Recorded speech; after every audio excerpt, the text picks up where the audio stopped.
Hello and welcome back. First of all, thank you so much for being so patient and sending me your book recommendations. As you probably know, when I'm away from podcasts, I'm still writing on columpedia.org. So this conversation on books, it still goes on over there. So do check it out if you haven't already. Coming to this week's discussion, and especially talking about this podcast, I remember some of you wrote to me when I was doing podcasts on different religions. You asked me to talk about Zoroastrianism as well. And although I couldn't do it that time, I'm going to do it this week. So this week we are going to talk about Zoroastrianism, its history, culture, influences, and of course the teachings of the religion. Those of you who don't know, let me give you a brief introduction of the religion. It was founded by the prophet Zoroaster or Zarathustra somewhere around 3500 years ago, and then onwards until around 1500 years ago, it remained a prominent religion in that region, in the Persian region, that is today's Iran. So in that sense, you can call it one of the most ancient monotheistic religions in the world. So it has a lot of history behind it. But then, unfortunately, in the 7th century onwards, due to the Islamic conquests in the region, many Zoroastrians had to leave the country. Some of them came to India, and eventually their number in Persia or Iran, it grew very small. But that's not where today's story starts. Today's story starts in the streets of Bombay, where you find a small community of people. Some of them own cafes, some are artists, some are industrialists, and they are called Parsis. While these other people whose ancestors had to leave Iran, they found a home in Bombay. In fact, if you look at the history of the city, that is Bombay, and you take the Parsi community out of it, it won't be the same. Especially during the British Indian period, when Parsis emerged as a key business and trading community. But we do have to keep in mind that it's a really, really small community. In fact, it's still shrinking. The numbers are said to be around 1 lakh to 2 lakhs in India, which is really a small fraction when you consider the population of India and the fact that most of the Parsis, they live in India. So there have been concerns about the survival of this community. And especially in the last few years, it has once again raised the questions of identity, which is where today's book, which I'm going to talk about, that comes in. The book is called Who is a Parsi? And it's written by Prochy Mehta. The book really goes into the heart of the question, who is a Parsi?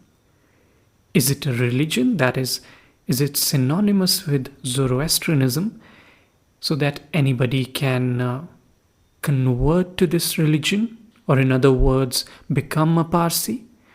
Or is it a race, something you cannot really change?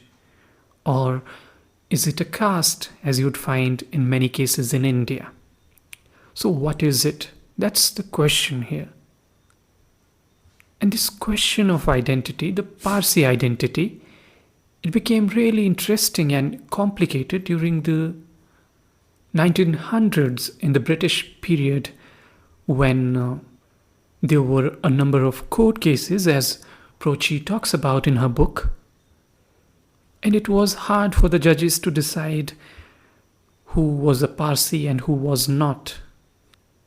So, based on these historical instances and the explanations that came up during those periods, Prochy tries to answer this question that who is a Parsi? And more than the answer itself, I would say how we get to the answer, that part is even more interesting.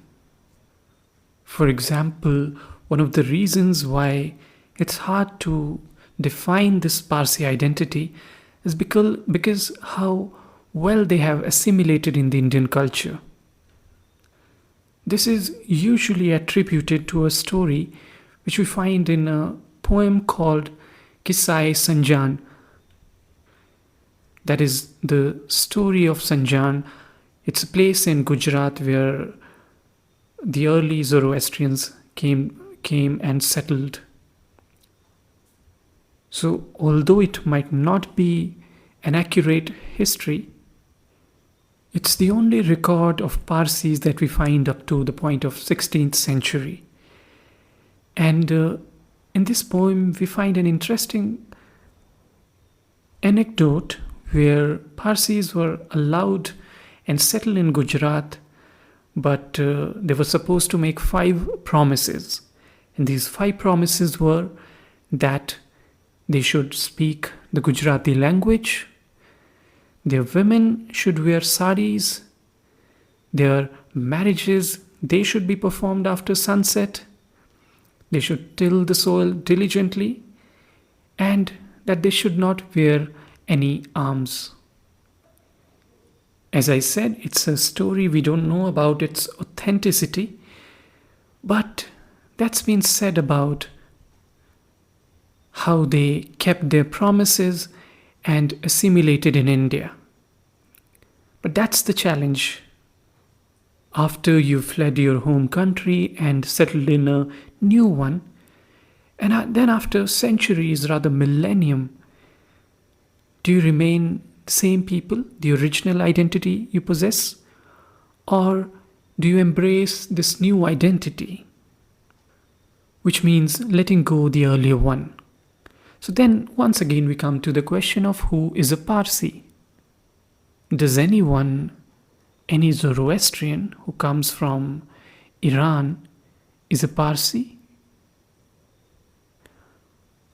Or does anyone who come to India from Zoroastrian religion is a Parsi? Or does anyone who has come to India in the past, probably around 7th or 8th century, that is a Parsi? Or is there no particular answer? That's what we find out in this book. And now let's move on to the more interesting part of this podcast. I've requested the author Prochy Mehta to read out a chapter from her book, and that is what you're going to hear next.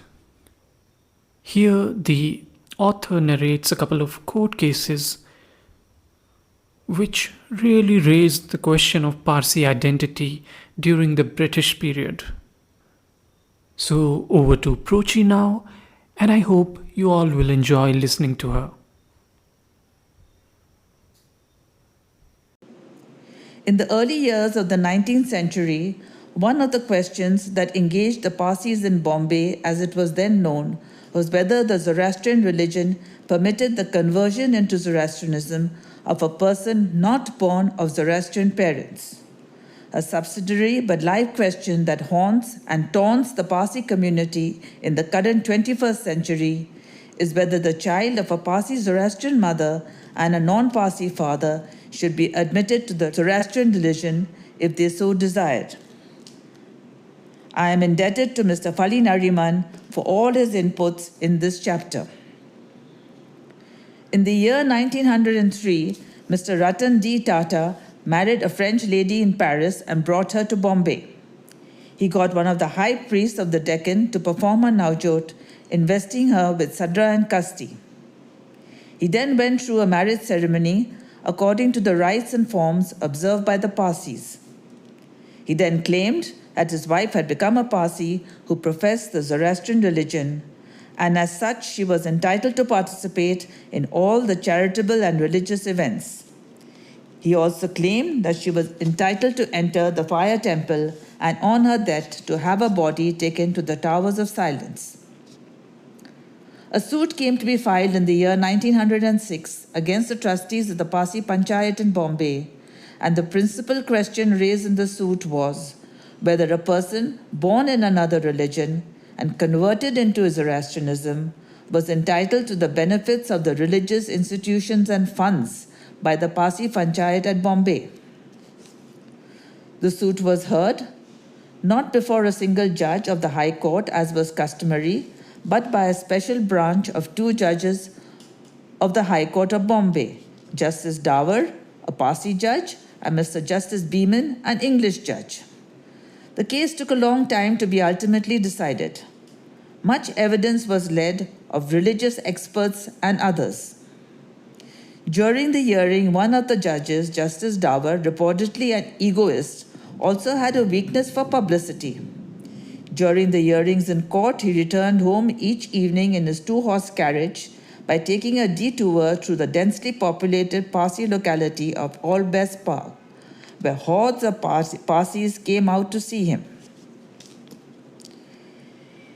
In a separate judgment in the case handed down in November 1908, Justice Dawar held, in the course of the evidence recorded in the suit, the plaintiffs attempted to convince the court that many converts had from time to time, in comparatively recent times, been admitted to the fire temples and the Tower of Silence. But Justice Dawar said that, far from proving anything of the kind, all that the evidence revealed was that many Mufassal Parsis kept alien mistresses, had illegitimate children by them, and brought up these children as orthodox Parsis.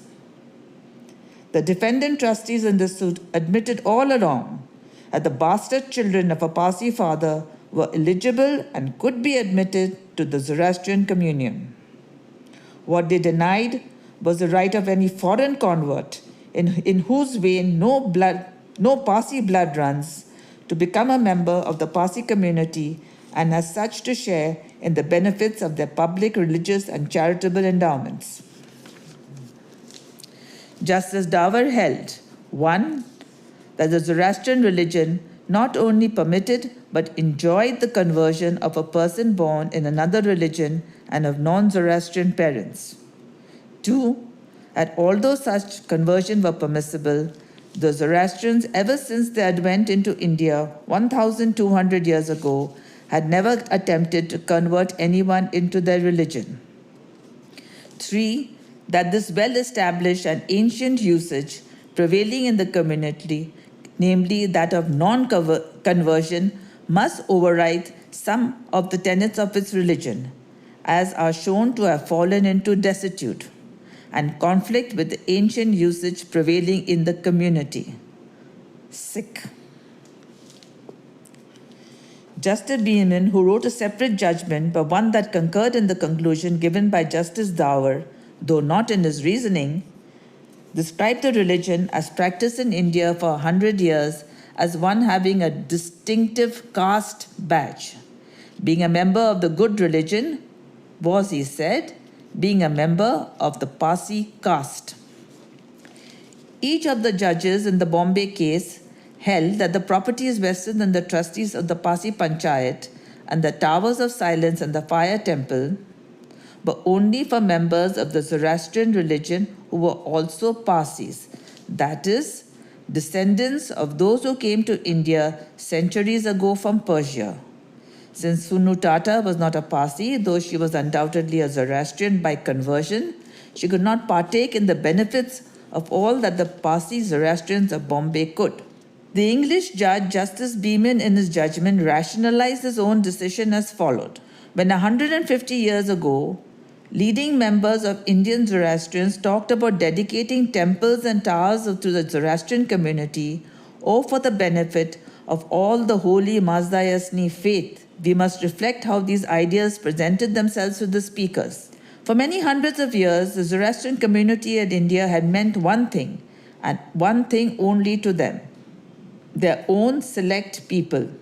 And the holy Mazda-Yasni faith, as far as they knew, was professed by that select body and by them alone.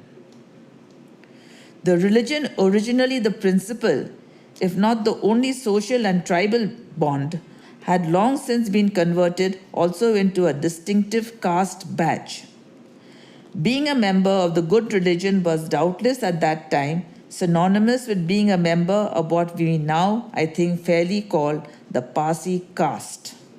The subject of conversion was unquestionably, as a theoretical dogma, recurrently in the air.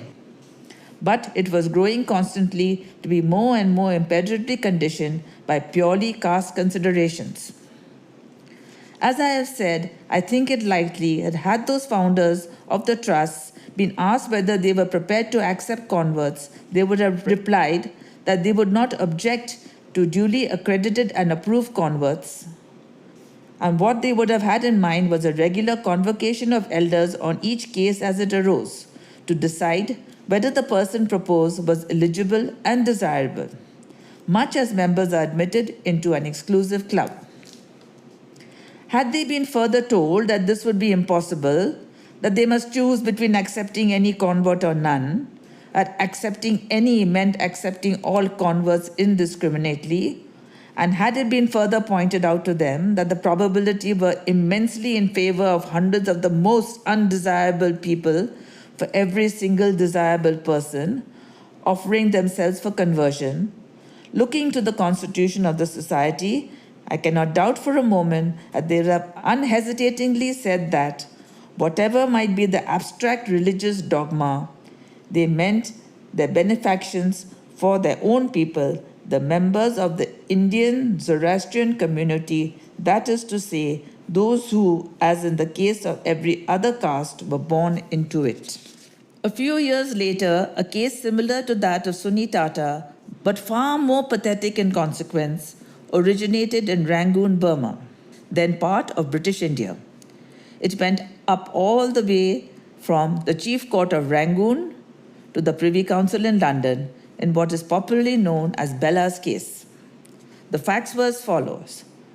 A child, Bella, presumed to be born of a Parsi mother and a father who was a Goan Christian, was taken into the house of the Kawasjis, a well-known Parsi family in Rangoon, and brought up by them as their own child. When Bella was 14 years of age, her Naujat ceremony was also performed by a high priest, Dastur Kekobad, Adarbar Dastur Noshirwan, and she was taken to the Parsi fire temple in Rangoon, where, facing the sacred fire, she went through all the ceremonies like other worshippers. A suit was later filed by the trustees of the fire temple for relief by way of declaration and injunction, preventing Bella from entering the Parsi fire temple in Rangoon. But the suit, on the evidence led in court and in commission in Bombay, was ultimately dismissed by a single judge of the Chief Court of Rangoon. The first appeal from the judgment was also dismissed. The case was decided in favor of Bella. The trustees of the fire temple in Rangoon then applied to the ultimate final court of appeal in London, His Majesty's Privy Council, where, in October 1925, a full 10 years later, Lord Phillimore, sitting in a bench of 3 judges and applying the same reasoning as in the Sunni Tata case decided by the Bombay High Court in 1908, reversed the judgments of the judges of the Chief Court of Rangoon and held that the Parsi fire temple was intended for the benefit of professing members of the Parsi community, that is, racial Parsis, and that in the Lordship's view, since it was settled as regards the racial claim and maternity was of no importance, Bella has no right to enter the fire temple. Mr. Falli Nariman concludes, this was the unfortunate culmination in the 20th century of the darker and inequitable side of the vexed question, who is a Parsi? It is hoped and expected that during the current 21st century, it will get established in courts of law in India that biologically, maternity is as important as paternity to establish even a racial claim to be a Parsi.